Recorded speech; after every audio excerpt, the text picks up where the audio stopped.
یہ پنجاب حکومت نے 2 بڑے اقدامات کیے ہیں۔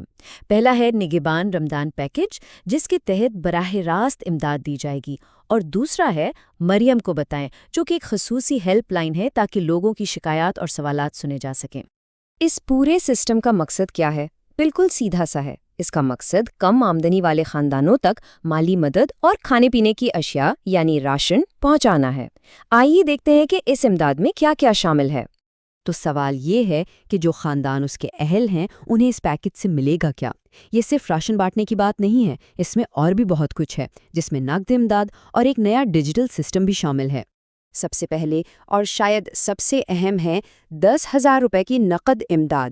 یہ رقم ہر اہل خاندان کو ایک بار ملے گی تاکہ وہ اپنی فوری ضروریات جیسے کہ یوٹیلٹی بلز یا دوسرے ضروری اخراجات آسانی سے پورے کر سکیں۔ اچھا، نقد رقم کے ساتھ ساتھ ایک مفت راشن بیگ بھی دیا جائے گا۔ اس بیگ میں کیا ہے؟ چلیے دیکھتے ہیں۔ اس میں آپ کو ملے گا 10 کلو آٹا، 2 کلو چینی، 2 کلو چاول، 2 کلو گھی اور 2 کلو بیسن یا دالیں، یعنی مہینے بھر کی بنیادی ضرورتیں پوری ہو جائیں گی۔ اس پروگرام میں ایک بالکل نئی چیز بھی شامل کی گئی ہے، اور وہ ہے رمضان نگہبان کارڈ۔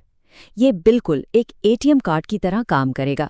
اس کا مقصد یہ ہے کہ لوگ لمبی لمبی قطاروں میں کھڑے ہوئے بغیر باوقار طریقے سے اپنی امدادی رقم نکلوا سکیں یا پھر سبسڈی پر خریداری کر سکیں۔ تو اب آتے ہیں سب سے ضروری سوال پر۔ اس امداد کو حاصل کرنے کا طریقہ کیا ہے؟ اپنی اہلیت کیسے چیک کرنی ہے؟ اور رجسٹریشن کا پورا عمل کیا ہے؟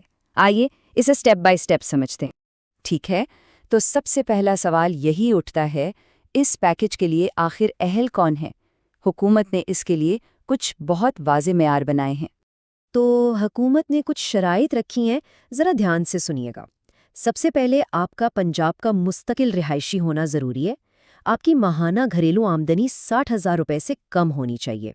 آپ کا غربت کا سکور یعنی PMT سکور 30 سے کم ہونا چاہیے۔ آپ سرکاری ملازم نہ ہوں اور آپ کے نام پر کوئی گاڑی بھی رجسٹرڈ نہ ہو۔ لیکن ہاں، اگر آپ کے پاس موٹر سائیکل ہے تو پریشانی کی بات نہیں، آپ پھر بھی اہل ہو سکتے ہیں۔ اس پورے پروسیس کو ہم 3 آسان سٹیپس میں سمجھ سکتے ہیں۔ پہلا قدم، اپنی اہلیت چیک کریں۔ دوسرا قدم، اگر ضرورت ہو تو اپنا ڈیٹا اپڈیٹ کروائیں۔ اور تیسرا قدم، امداد وصول کریں، جو یا تو آپ کے گھر پر پہنچے گی یا آپ نگہبان کارڈ کے ذریعے حاصل کر سکیں گے۔ اور ہاں، اہلیت چیک کرنے کا جو سب سے آسان اور تیز ترین طریقہ ہے وہ ہے SMS۔ بہت سمپل ہے، اپنا 13 ہندسوں کا شناختی کارڈ نمبر بغیر کسی ڈیش کے 8070 پر بھیج دیں۔ آپ کو فوراً جواب مل جائے گا کہ آپ اہل ہیں یا نہیں۔ اس پروگرام کو شفاف اور عوام دوست بنانے کے لیے ایک خاص ہیلپ لائن بھی بنائی گئی ہے۔ اس اقدام کو مریم کو بتائیں کا نام دیا گیا ہے تاکہ لوگ براہ راست اپنی بات پہنچا سکیں۔ اس ہیلپ لائن کا نمبر بہت ہی آسان ہے، 1000 یعنی 1000۔ یہ ایک ٹول فری نمبر ہے، جس کا مطلب ہے کہ اس پر کال کرنے کے کوئی پیسے نہیں لگیں گے۔ آپ کسی بھی سوال یا شکایت کے لیے اس نمبر پر رابطہ کر سکتے ہیں۔ تو سوال یہ ہے کہ آپ کو 1000 پر کال کب کرنی چاہیے؟ اگر آپ کو امداد نہیں ملی یا جو راشن ملا ہے اس کا معیار ٹھیک نہیں ہے تو آپ شکایت کر سکتے ہیں۔ آپ اپنی رجسٹریشن کا سٹیٹس جان سکتے ہیں یا پھر امداد کے تقسیم کے شیڈول کے بارے میں بھی پوچھ سکتے ہیں۔ اب تھوڑا سا اس پروگرام کے پیچھے جو سوچ ہے اس پر بات کرتے ہیں۔ یہ پروگرام صرف امداد دینے کے بارے میں نہیں ہے، بلکہ یہ اس طریقے کو بھی بدلنے کی کوشش ہے جس طرح سے امداد دی جاتی ہے۔ یہاں ہم پرانے اور نئے سسٹم کا فرق صاف دیکھ سکتے ہیں۔ پہلے کیا ہوتا تھا؟ لمبی لمبی قطاریں، بھیڑ اور بے نظمی۔ اب کوشش کیا ہے؟ امداد گھر کی دہلیز پر پہنچے یا ATM سے آسانی سے مل جائے۔ پہلے جواب دہی کی کمی تھی، اب شکایات کے لیے ایک خاص ہیلپ لائن 1000 موجود ہے۔ یعنی اب فوکس لوگوں کی عزت نفس اور آسانی پر ہے۔ چلیے اس ساری معلومات کا ایک آسان سا خلاصہ کر لیتے ہیں تاکہ اہم چیزیں آپ کو یاد رہیں۔ پروگرام کا نام ہے رمضان نگہبان ریلیف پیکج۔ نقد امداد ہے 10,000 روپے۔ ہیلپ لائن نمبر ہے 1000 اور اہلیت چیک کرنے کے لیے SMS کوڈ ہے 8070۔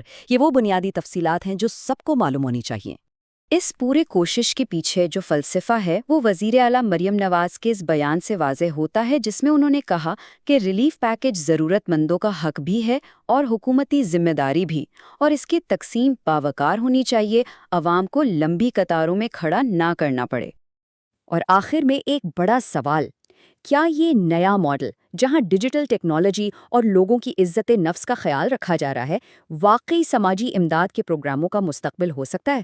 اس کا جواب تو وقت ہی بتائے گا، لیکن یہ یقینی طور پر ایک اہم قدم ہے۔